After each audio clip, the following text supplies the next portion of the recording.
The air that night was heavy, thick with the scent of magnolia and the restless hum of summer insects. A Mississippi moon hung low, spilling silver across the delta fields as lanterns flickered in the windows of a mansion built on cotton and cruelty. Inside, the great hall glowed like a furnace. Crystal chandeliers cast pools of light over polished mahogany, and the smell of roast quail and bourbon clung to every breath. It was the spring of 1854, a time when the South believed itself untouchable, its fortunes stitched into every acre of white gold. Planters and merchants gathered here often, men of loud laughter and quiet menace, their fortunes balanced on the backs of those they enslaved.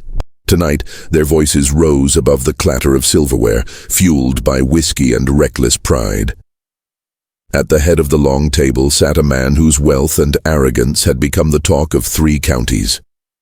He leaned back in his chair, a half-smile curling as his friends pressed him for ever grander boasts. Cards and dice had already exchanged fortunes earlier in the evening, but the young master craved something riskier than money. He craved a spectacle. "Name the stake," one guest drawled, swirling brandy. "You've won enough coin from us all." The planter's eyes gleamed. "Coin is dull," he said. "Give me a dare." The room erupted in laughter and half-serious suggestions. Ride a stallion bareback through the swamps, duel at dawn, swim the river against the current. But then someone, drunk on both bourbon and bravado, let slip a taunt meant only to amuse. "Why not marry that cook of yours? The big one. Annie, isn't it?" The laughter faltered into a charged silence. Everyone knew Annie, known in the quarters as Big Annie, a woman whose skill at the hearth kept the plantation's guests fed and its master well satisfied. She was bold, quick-witted, and unafraid to meet a man's gaze. And she was enslaved. A few men chuckled nervously, expecting the remark to fade, but the planter straightened, the corners of his mouth lifting in a grin that carried more challenge than humor. "Is that all?" he said, voice ringing above the din. "I'll do it. I'll marry her." The hall froze. Someone coughed. A glass toppled and rolled across the floor. "You're mad," another guest hissed. "It's against the law." The planter shrugged, savoring the shock. "Then let the law catch me." Outside, the cicadas sang on, oblivious. Inside, the wager settled like a thundercloud. Servants along the walls kept their eyes fixed on the floor, though every ear strained to catch each word. For them, this was no drunken entertainment. This was danger. The young master raised his glass. "A week from tonight," he declared. "If she'll have me." The toast went unanswered. Some guests forced uneasy smiles. Others stared into their drinks, weighing the scandal that would follow. A marriage between master and enslaved cook defied every statute, every unspoken code that kept the Southern order intact. From the shadows, Annie herself appeared, summoned to refill glasses. Her gaze flicked to the man who now held her future in a single careless bet. She neither flinched nor bowed, merely set the decanter down with steady hands. For a heartbeat their eyes met, his daring, hers unreadable.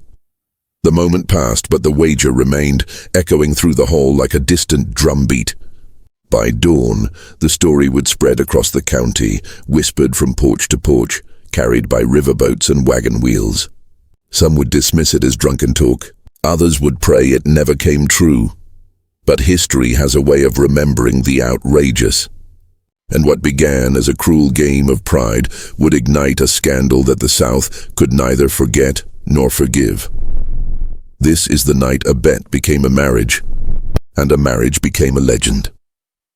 To understand the wager's shock, you must first step back into the South of 1854, a region swollen with wealth and rotting beneath it. Mississippi was the beating heart of King Cotton. In every direction, fields of white stretched toward the horizon, their quiet beauty masking the brutal labor that made them bloom. Cotton prices soared on world markets, and planters like the young master at the center of our story lived like minor royalty. Their houses rose 3 stories tall, crowned with columns that gleamed in the sun, monuments to a prosperity built on stolen lives. But beneath that veneer of gentility ran a current of fear. The entire economy, every social custom, every ounce of pride depended on keeping 4 million enslaved people subjugated. Southern lawmakers tightened their grip with cruel precision. The Mississippi Constitution defined an enslaved person as property, not a citizen. Patrols rode nightly, authorized to whip or kill anyone they deemed suspicious. To speak of freedom, even in prayer, could mean the lash or the noose. The law's obsession with racial boundaries was absolute. Interracial marriage had been banned for decades, with penalties ranging from crippling fines to imprisonment. White men might exploit enslaved women in secret, a hypocrisy everyone recognized. But to marry across the color line was unthinkable. Marriage implied equality, and equality threatened the very spine of the Southern order. Yet the society that enforced these laws also nursed a taste for reckless bravado. Men of status measured themselves through wagers, duels, and feats of reckless courage. Cards and dice were constant companions. To refuse a dare was to risk humiliation. It was in this volatile mixture of rigid hierarchy and competitive pride that the planters' boast took root. Beyond the grand houses, small towns thrived on gossip. News traveled along the Mississippi River faster than any formal courier. A single outrageous rumor could race from plantation to plantation by dawn. A whispered scandal traded in taverns, murmured in churchyards, repeated by riverboat pilots. Neighbors knew one another's debts and secret liaisons. Honor was a public currency, and any hint of shame could destroy a man as surely as a failed harvest. Even within the enslaved quarters, the outside world seeped in. Night after night, people gathered around cooking fires to share fragments of information. The latest auction prices, an escape whispered of in the next county, the movements of abolitionists far to the north. They listened to white men's boasts because those boasts could become orders that changed lives overnight. Religion threaded through every layer of this divided society. Plantation owners built ornate churches to display piety while using scripture to justify bondage. Enslaved people created their own clandestine worship, blending African rhythms with Christian hope.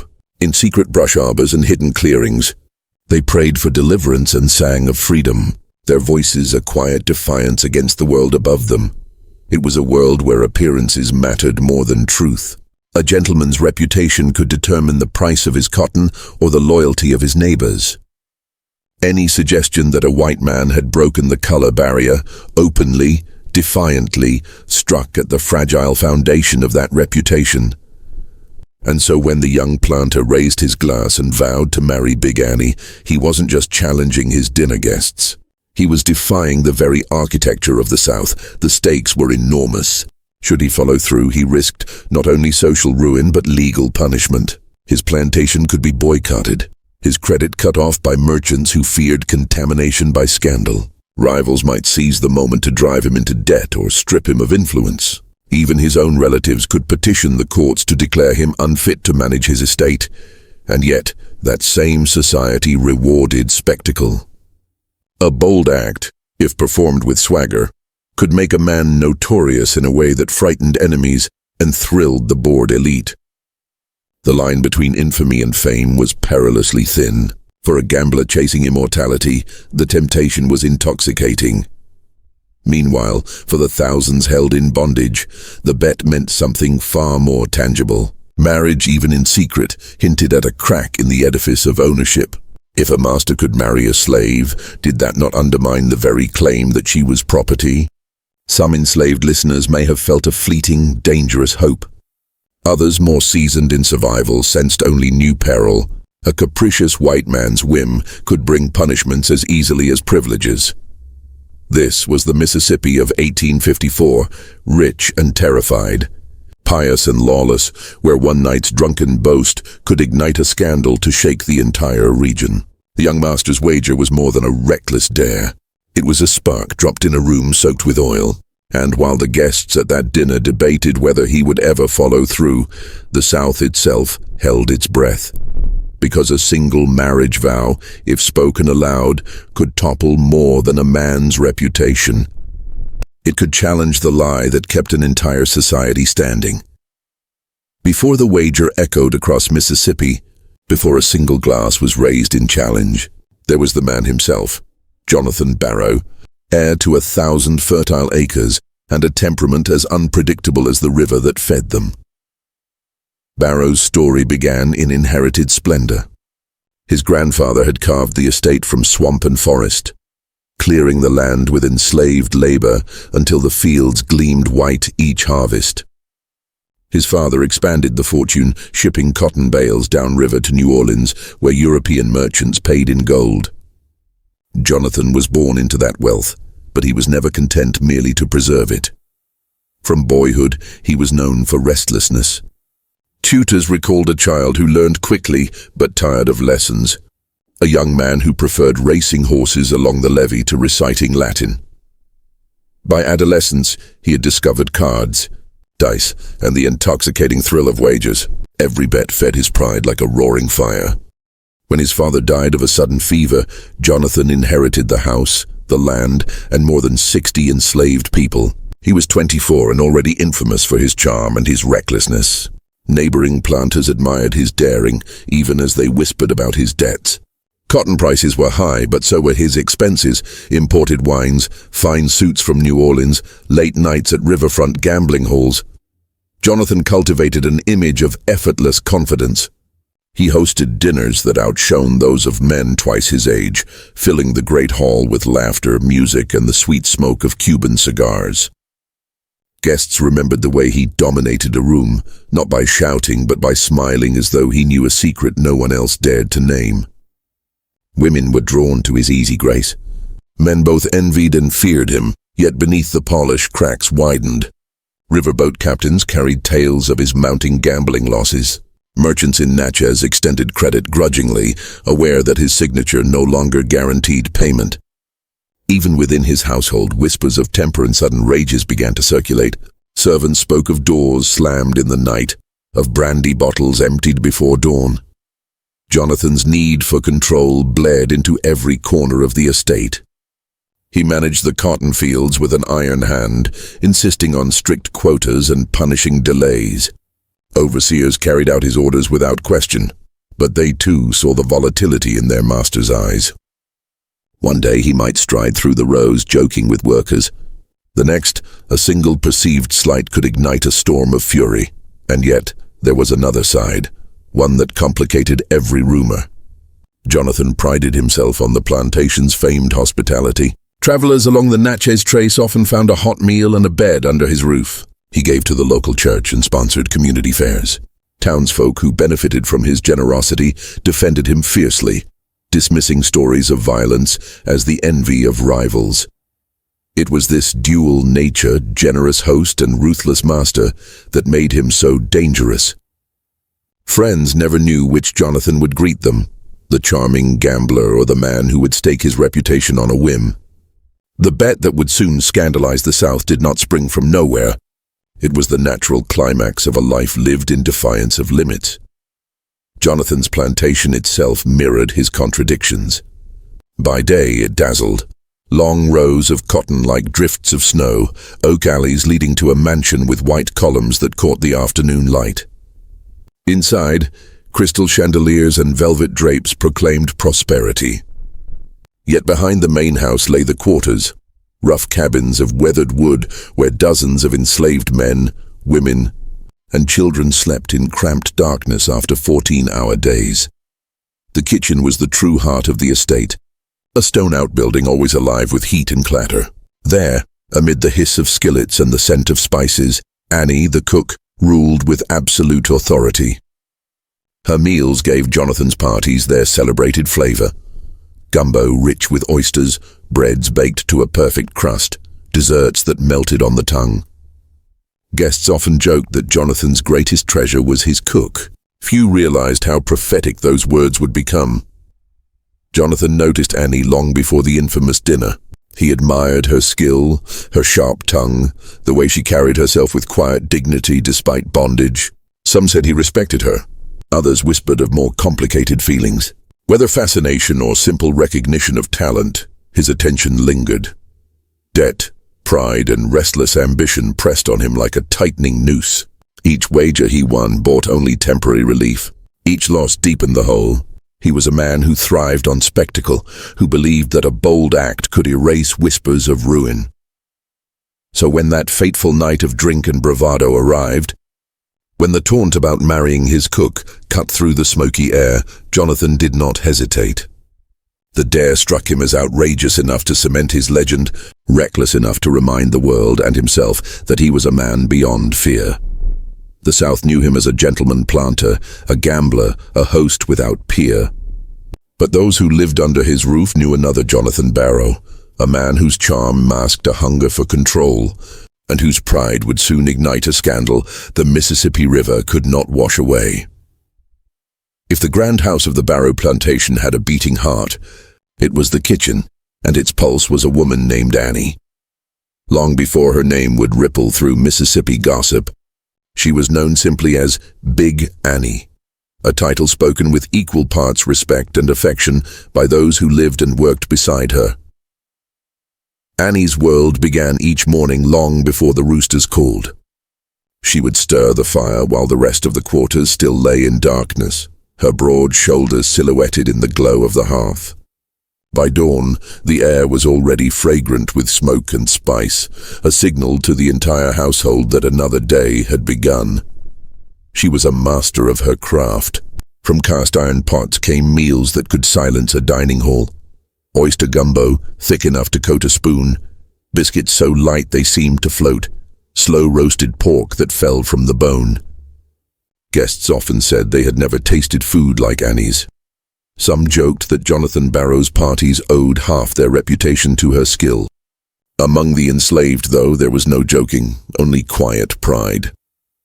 Annie's cooking was art, and in a world where survival left little room for beauty, her art mattered. But Annie's presence was felt beyond flavor and aroma. She carried herself with a quiet command that defied the expectations of bondage. Taller and broader than many men, she moved with a deliberate grace, her voice low but steady, her laughter quick and rich.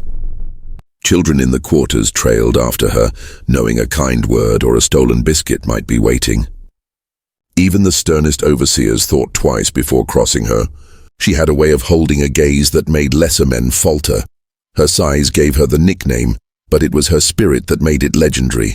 Annie was known to speak her mind in the coded language of the enslaved, sharp enough to signal resistance, careful enough to avoid the whip. When a cruel overseer barked an order, she might raise an eyebrow and murmur, "Yes, sir," in a tone so flat it carried a shadow of defiance. Those who understood smiled behind lowered eyes. Annie's life, like that of all enslaved people, was marked by loss. She had been sold south from Virginia as a teenager, torn from parents and siblings she would never see again. The memory of that separation shaped her every day, yet she'd built a chosen family within the quarters. Elders who shared stories from Africa, young mothers who leaned on her strength. Children who found in her a protector when tempers flared or punishments loomed. Faith sustained her. On moonless nights she joined secret gatherings in the woods, where voices rose in whispered hymns and the promise of deliverance. There, beneath the veil of Spanish moss, she could sing of freedom and mean every word. In those moments she was not property but a child of God, and that truth burned brighter than any overseer's torch. Despite the crushing limits of her station, Annie carved out small sovereignties. She managed the kitchen like a general, assigning tasks, timing each dish to the second, trading recipes with riverboat cooks when she could.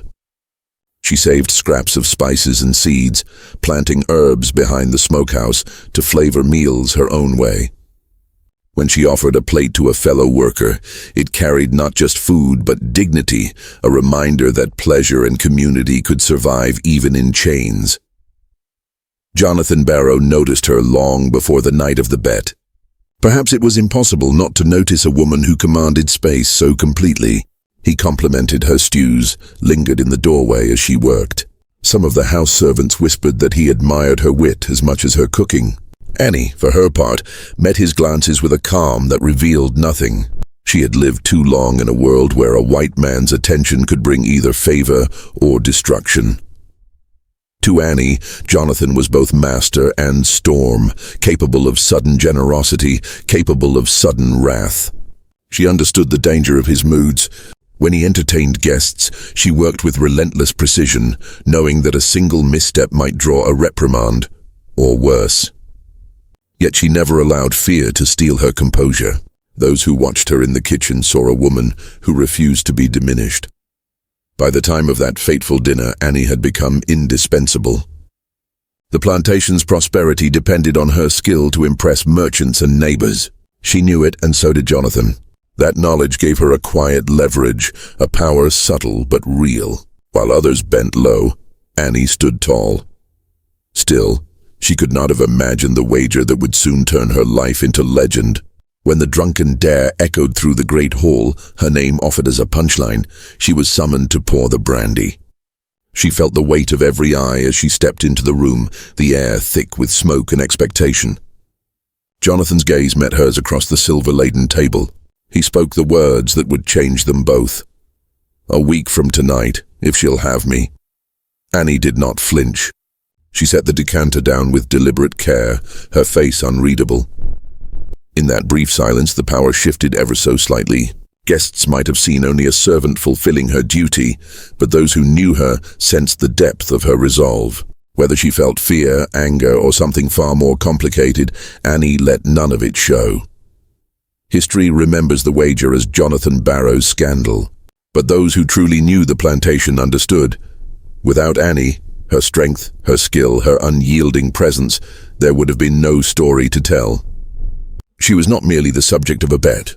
She was the quiet force that made the evening that would carve itself into Mississippi folklore began, like so many others on the Barrow plantation, with celebration. Spring had drawn a rare breeze through the delta, carrying the scent of river water and magnolia across the fields. Inside the mansion, candlelight danced on plaster walls while servants hurried to set the long table for a feast meant to impress. Jonathan Barrow had planned the dinner as a show of confidence. Rumors of his debts had begun to circulate, and nothing silenced speculation like excess. Silver platters gleamed with roasted quail and sweet potatoes glazed in molasses. Crystal glasses caught the glow of 100 flames.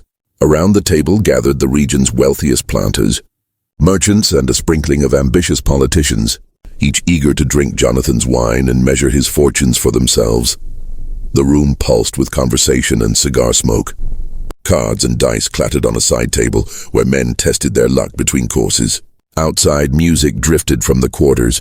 Fiddles and banjos played by enslaved musicians whose talent entertained the guests, but rarely earned more than a nod of thanks.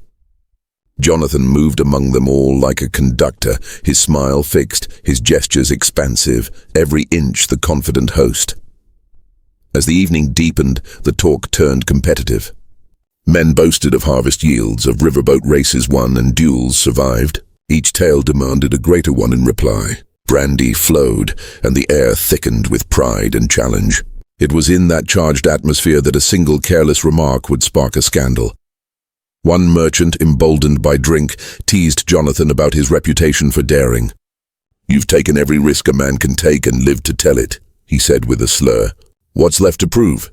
Jonathan leaned back, the corner of his mouth lifting. "Name the wager," he replied, voice carrying easily over the din. "If it can be done, I'll do it." Suggestions flew like sparks. Ride a wild stallion bareback through the swamp. Swim the Mississippi at night. Challenge the fastest duelist in Natchez. Each idea drew laughter but failed to satisfy. Then came a drawling voice from the far end of the table. Half joke, half provocation. "Why not marry that cook of yours?" "The big one. Annie, isn't it?" The room erupted in startled laughter, quickly stifled by the realization of what had been said.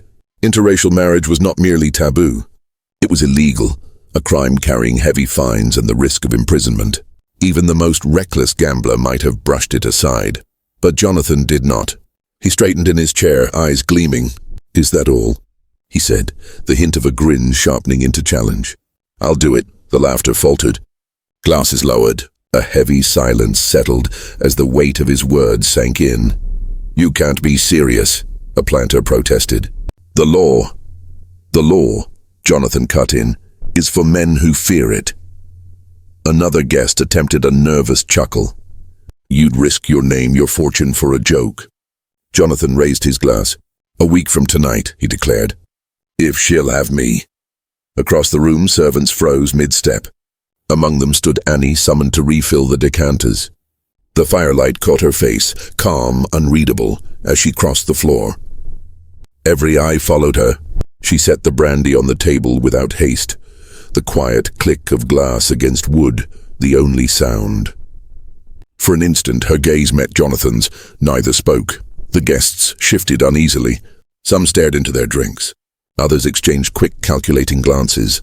They all understood the implications. Should Jonathan follow through, he would defy the very foundation of their society. He would expose the hypocrisy they preferred to keep hidden. That white men's liaisons with enslaved women were common, but to acknowledge such a union as marriage threatened the entire racial order. Whispers began to circulate even as the dinner continued. A merchant leaned toward a neighbor, muttering of financial ruin. A young planter whispered of duels that might follow if the scandal spread. Yet none openly challenged Jonathan. His reputation for sudden violence and his ability to win a bet kept them silent. Outside the great hall, the enslaved quarters buzzed with nervous energy. Word of the dare moved faster than the music drifting from the kitchen. Some dismissed it as drunken talk. Others sensed a storm approaching. They knew too well how quickly a white man's whim could reshape lives. A sale at dawn, a punishment without warning, a marriage forced or forbidden. For Annie, the wager was no mere jest. It was a blade hanging over her future.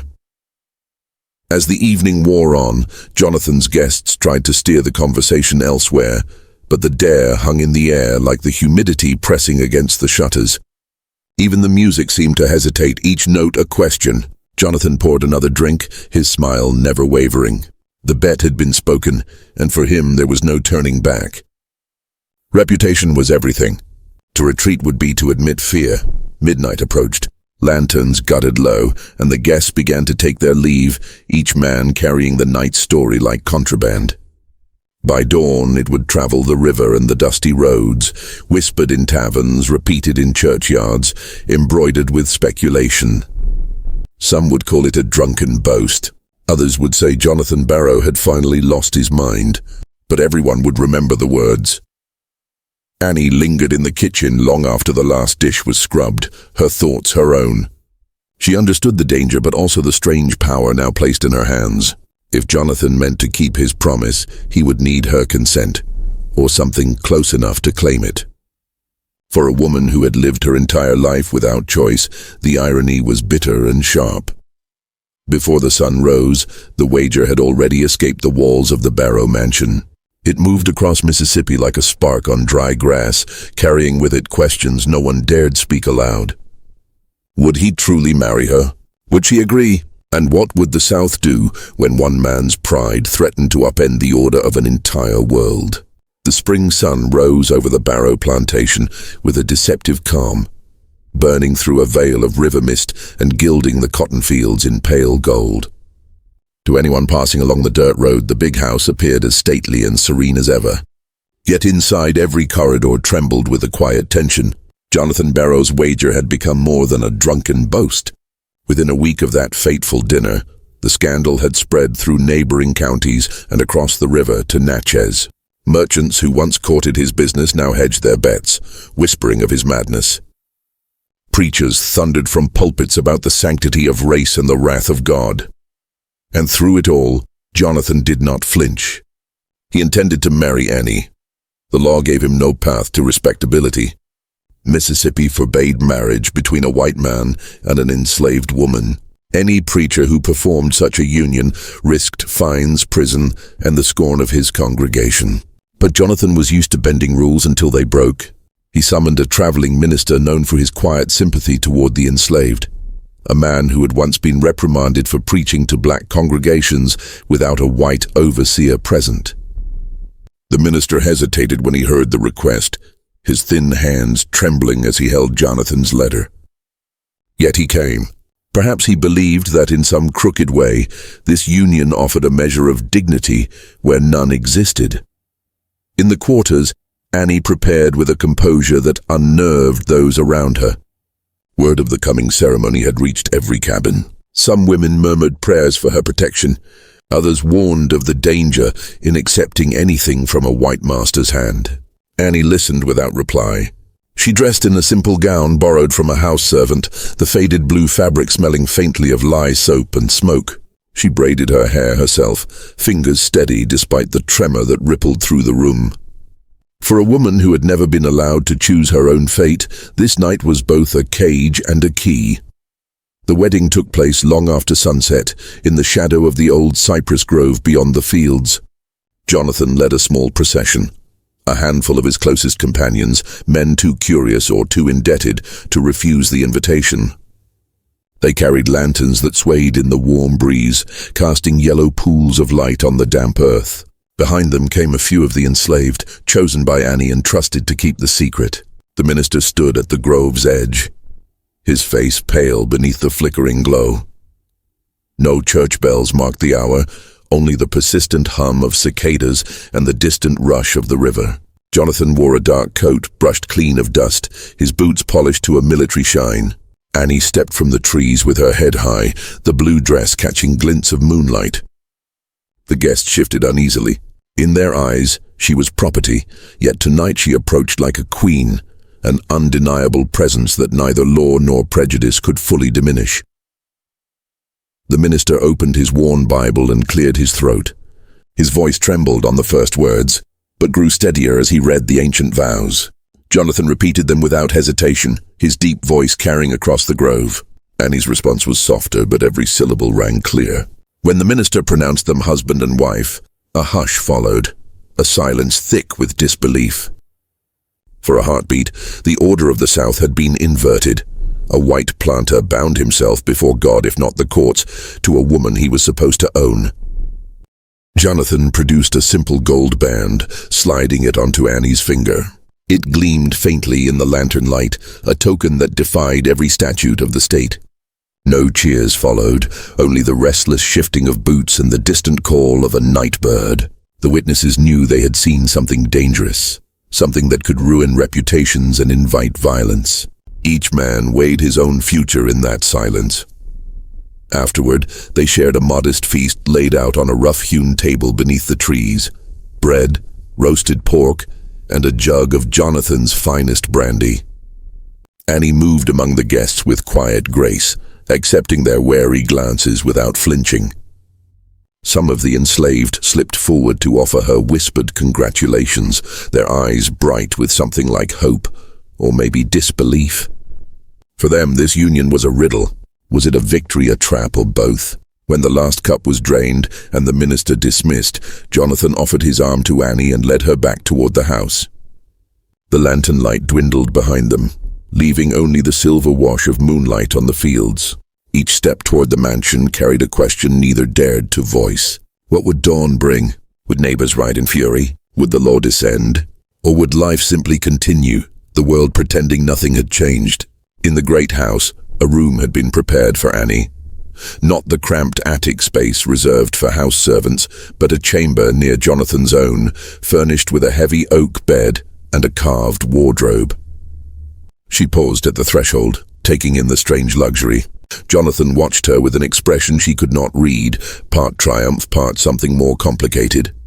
For the first time that night, she felt the true weight of the bargain. Marriage had not freed her. It had merely shifted the chains. Outside, the cicadas droned on. Far across the darkened fields, the enslaved returned to their cabins, carrying with them a story that would spread like fire. Some would tell it as a miracle, others as a cautionary tale. But all would remember that on a humid Mississippi night in 1854, a white planter and his black cook had spoken vows no law could recognize, binding themselves in a defiance that would echo long after the candles burned out. By the time the first light touched the horizon, rumors were already on the move. Riders carried them to neighboring plantations. Steamboat passengers whispered them along the river. A wedding without sanction, a union without precedent, an act that dared the South to look at itself and see the hypocrisy it tried so desperately to hide. And as the sun climbed higher, Jonathan Barrow and Annie stood inside the great house, aware that the true reckoning had only just begun. The morning after the clandestine wedding broke heavy with humidity and rumor. By first light, the story was already on horseback, galloping along dusty roads toward every neighboring plantation. A field hand who had watched from the cypress grove whispered it to a ferryman at the river's edge. A merchant's apprentice carried it to a tavern in Natchez before noon. By sunset, the wager that turned to vows was the only subject worth mentioning, from courthouse to cotton gin. In parlors where society wives stitched and gossiped, the tale unfolded with a shiver of scandal. They spoke in code, a certain planter, a most improper ceremony. But the details sharpened with each retelling. A white man of means had married an enslaved woman, not in secret sin, but in public declaration. Such audacity threatened more than polite sensibilities. It hinted at chaos. If the lines between master and slave could blur, what would hold the South together? Newspapers picked up the scent within days. The Natchez Courier printed a sly item about an unsanctioned union on the eastern riverbank.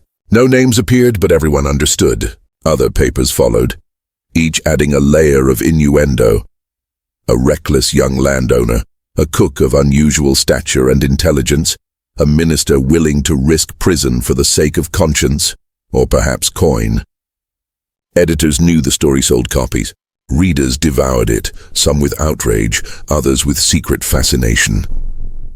Among Jonathan Barrow's fellow planters, the reaction was swift and furious. Cotton wealth rested on a rigid hierarchy. His defiance threatened their entire foundation. At the Planters' Exchange, where men usually haggled over bales and steamboat freight, the talk turned dark. If Jonathan's example spread, how long before others claimed similar unions? What would stop enslaved people from demanding rights if a white man himself blurred the boundaries? Business partners who once courted his favor now sent curt letters severing ties. A banker in Vicksburg warned that credit might be re-evaluated. Even distant relatives wrote with icy reproach, fearful that the Barrow name would be dragged through courtrooms and pulpits alike. Yet curiosity ran alongside condemnation. Some planters secretly rode to the Barrow estate, pretending to check on cotton prices while hoping for a glimpse of the woman at the heart of the uproar. They left unsettled, having found no caricature but a figure of quiet dignity who met their gaze without flinching. Annie's presence challenged every crude story they had heard. She was neither the temptress of rumor nor the submissive servant they expected. She was simply herself, and that alone disarmed them. For the enslaved community across the region, the marriage stirred emotions as complex as the times. Around campfires and in churchyards, they spoke of Annie with a mixture of awe and caution. Some celebrated her as a symbol of impossible courage, a woman who had turned a cruel bet into a claim of humanity. Others feared the backlash. They knew how white fury could spill over, punishing not just the bold but the innocent nearby. Every story of a lynching, every tale of a whipping for imagined slights lived close to memory. Annie's victory might be brief, they warned, and its cost could be shared. Inside the Barrow mansion, the tension thickened. Visitors arrived unannounced, sheriff's deputies, church elders, distant cousins, all seeking either to scold or to bargain. Jonathan received them with a cold civility that bordered on contempt. "The law has its limits," he told one magistrate. "My house is my own." He knew that while the state could not recognize his marriage, it also lacked a clear mechanism to undo it. They could fine him, ostracize him, ruin his business, but they could not erase the vows already spoken. Annie moved through these days with the same calm that had carried her through the ceremony. She supervised the kitchen, oversaw the ordering of provisions, and, most striking to visitors, sat at Jonathan's table during meals. The sight of a black woman dining beside a white planter unsettled even those who prided themselves on sophistication. Some refused to sit, others left without eating. Jonathan never flinched. He carved the roast and passed her the bread as though their arrangement were the most natural thing in the world. But beneath his defiance lurked unease. The price of isolation grew heavier. Cotton buyers offered insultingly low bids. The bank hinted at foreclosure if debts were not met. Farmhands, spurred by whispers from neighboring estates, threatened to leave. Even among the enslaved, a quiet uncertainty spread.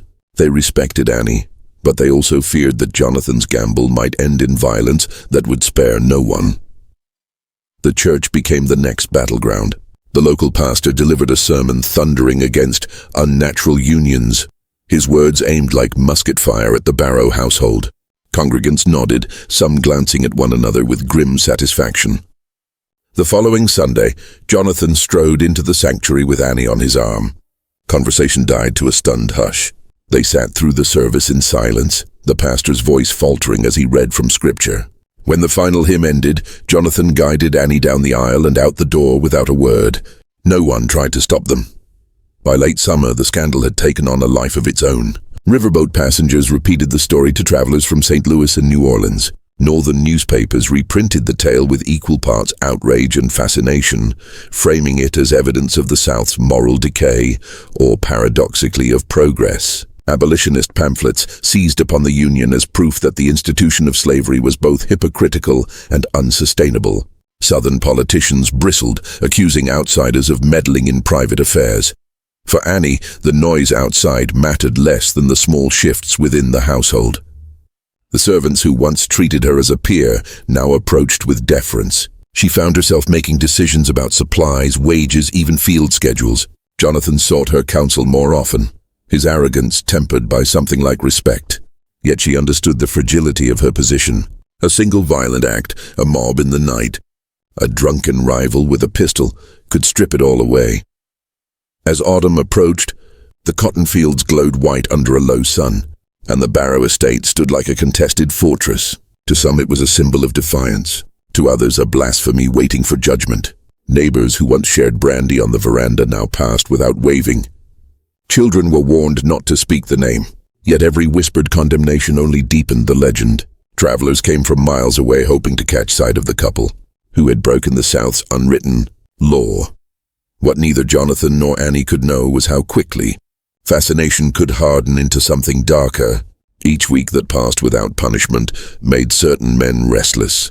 The very fact that the marriage endured, unbroken by law, untouched by mob, challenged the hierarchy on which their world depended. And in the deepening shadows of that realization, resentment began to gather like thunderheads on the horizon, promising a reckoning neither of them could escape. The Barrow mansion grew quieter as autumn settled over the delta, but the silence was never peaceful. It was the taut stillness of a household under siege, unseen, unacknowledged, but relentless. Jonathan Barrow moved through his halls with the sharp edges of a man both proud and hunted. Creditors' letters arrived daily now, some polite, others blunt. Cotton buyers who once begged for his harvest offered prices so low they might as well have been insults. Behind every offer lay the same unspoken warning: renounce the marriage, restore the order, or be ruined. Jonathan refused. His defiance, once a spectacle for curious neighbors, became a private obsession. He rose earlier, prowled the veranda long after midnight, and drank more heavily than even his hard-drinking peers. In public he remained the unyielding host, but Annie saw the strain behind his eyes. Pride had always been his currency. Now it was his only defense. To yield would be to admit the bet had been a mistake. He would sooner watch his fortune collapse. Inside the household, subtle shifts unsettled everyone. Annie's new role blurred lines no one dared name. She oversaw the kitchen as always, but Jonathan began consulting her on everything from the day's menus to the hiring of overseers. Servants who once treated her as a peer now lowered their eyes and addressed her with cautious respect. Some obeyed out of genuine admiration, others out of fear that defying her might bring Jonathan's wrath. The air in the house thickened with a quiet tension, a hierarchy rearranged in ways that frightened the white staff and bewildered the enslaved. Jonathan's relatives reacted with cold precision. 2 cousins arrived unannounced, their carriage kicking up the red dust of the lane. They demanded a private conversation in the study, voices rising behind the closed door. Annie heard words like family disgrace, inheritance, and lunacy. When the cousins emerged, their faces were pale and set. They left without acknowledging her. That evening, Jonathan poured a glass of bourbon and said only, "They will not return." Beyond the walls, hostility sharpened. A note was nailed to the gate one morning, the letters carved deep into the wood. God will not be mocked. Another day, a dead crow was left on the doorstep, its wings spread wide as if in a final broken flight. No one claimed responsibility, but the message was clear. The quiet watchers were growing restless. Annie remained outwardly calm, though she felt the danger closing like a noose. She spent her nights in a restless half-sleep, ears tuned to the smallest creak of floorboards or rustle of leaves. Some evenings she stood at the upstairs window and looked toward the quarters, where the faint glow of cabin fires dotted the darkness. The people she had lived among all her life still offered her surreptitious smiles and whispered greetings, but she sensed their unease. Any violence aimed at her could spill into their lives without warning. In rare moments of privacy, Jonathan tried to soothe her fears. "They won't dare touch us," he insisted, gripping her hand with a force that felt more like possession than comfort. "This is my land, my house. Let them whisper." Yet his sleepless pacing betrayed him. More than once, Annie woke to find him at the window, pistol in hand, scanning the dark tree line as if expecting riders. Not all the pressure came from outside. Within the mansion, jealousy simmered among the white staff. A housemaid who had long fancied herself the lady of the manor began to slam doors and mutter insults just loud enough to be heard. One evening, a silver tray went missing, only to reappear in Annie's room, a clumsy attempt to frame her. Jonathan uncovered the ruse and dismissed the maid before sunrise, but the episode left a sour aftertaste. Annie realized that danger did not only ride from distant plantations, it could grow from the envy of those who dusted the very furniture she now commanded. Through it all, Annie maintained a quiet, deliberate grace. She refused to be drawn into arguments or displays of temper. When guests arrived, those few who still dared, she greeted them with measured courtesy, serving tea or pouring wine as though she had always belonged at the master's table. Some visitors found themselves disarmed by her presence. Others left with their prejudices sharpened into something more volatile. As winter neared, Jonathan's finances reached a breaking point. A crucial shipment of cotton sat unsold, buyers wary of attaching their names to his scandal. He spoke of selling distant acreage to raise cash, but every offer came in well below market value. The more desperate his position became, the more fiercely he clung to the marriage, as though Annie herself were the last proof of his own power. "They think they can break me," he said one night, eyes glittering in the lamplight. "Let them try." Annie listened, understanding that she had become both symbol and shield. His pride bound them together more tightly than any vow. Yet she felt a different truth growing within her. The marriage had given her leverage, however fragile. Jonathan needed her presence to justify his defiance. Without her, the wager meant nothing. Quietly, she began to assert small choices, deciding which servants to hire, what guests to admit, even how the day's work was divided. He never challenged these decisions. Perhaps he did not notice the subtle shift, or perhaps he accepted it as the price of his own stubborn gamble. Outside the estate, resentment fermented like spoiled wine. Farmers who once shared brandy with Jonathan now met in back rooms, their conversations laced with talk of example and order. The longer the marriage endured, the more it unsettled them. If a man of Jonathan's stature could defy the racial laws and escape punishment, what would stop others from following? Each unpunished day became an insult to their authority, a reminder that the world they defended might not be as unshakable as they claimed. By late December, the signs of danger grew unmistakable. A rider was spotted lingering near the property line at dusk. Dogs barked through the night, their hackles raised to a darkness that felt suddenly alive. One morning, Jonathan found the fence by the north field cut clean through, as though someone had tested the boundary. He doubled the night watch and kept his pistol within reach at all times. Annie sensed the inevitable. The quiet fury outside was ripening toward violence, and yet, amid the fear, a strange intimacy took root. Jonathan, stripped of friends and fortune, began to speak to Annie not as a possession, but as an equal. He asked about her childhood, her memories of family lost to the auction block, her dreams beyond the confines of the plantation. She answered carefully, aware that trust was a currency as dangerous as pride. But in those late-night conversations, a fragile recognition emerged, a glimpse of humanity where none should have been possible. The winter winds carried no mercy. Every creak of the floorboards, every distant hoofbeat was a warning. Annie knew the night would come when whispers became action, when the men who feared their crumbling order would test it with fire or lead. She also knew that, for all Jonathan's bravado, the power in their house no longer belonged to him alone. The bet that began as a drunken boast had become a union of dangerous complexity, one that neither the law nor the wrath of neighbors could easily undo, but which might yet demand a price neither of them had fully imagined. Winter settled over the delta like a loaded gun, each grey dawn heavier than the last. The cypress trees stood black and skeletal against a pewter sky, their reflections trembling in the slow brown river. On the Barrow Plantation, the fields lay bare, but the air was thick with the promise of violence. Every creak of the porch boards, every rustle in the cane, carried the weight of a threat still unspoken.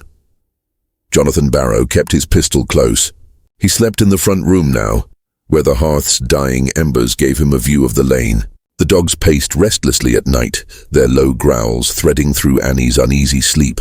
Neighbors who once raised a friendly hand now turned their horses away when they spotted the mansion's silhouette. Creditors' letters grew sharper, their demands edged with insults. And still Jonathan refused to bend. Pride and obstinacy bound him to the marriage as tightly as any vow. Annie sensed the storm's approach more keenly than he did. For weeks she had read it in the eyes of the enslaved, in the hush that fell when riders passed the quarters at dusk. Warnings came in whispers, an unfamiliar wagon seen on the far road, a patch of fence wire clipped in the night. Each small act might have been mischief, but together they formed a map of menace. She urged Jonathan to consider leaving, to travel north, or at least to Natchez until tempers cooled. He refused. "This is my land," he said again and again, as if repeating it could make it true. The breaking point arrived on a night with no moon.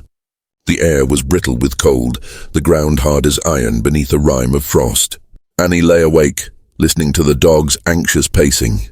Then she heard it. A low whistle, the signal of men moving through darkness. The dogs exploded into frantic barks, cut short by sharp cracks that sounded like firecrackers but were not. Gunshots.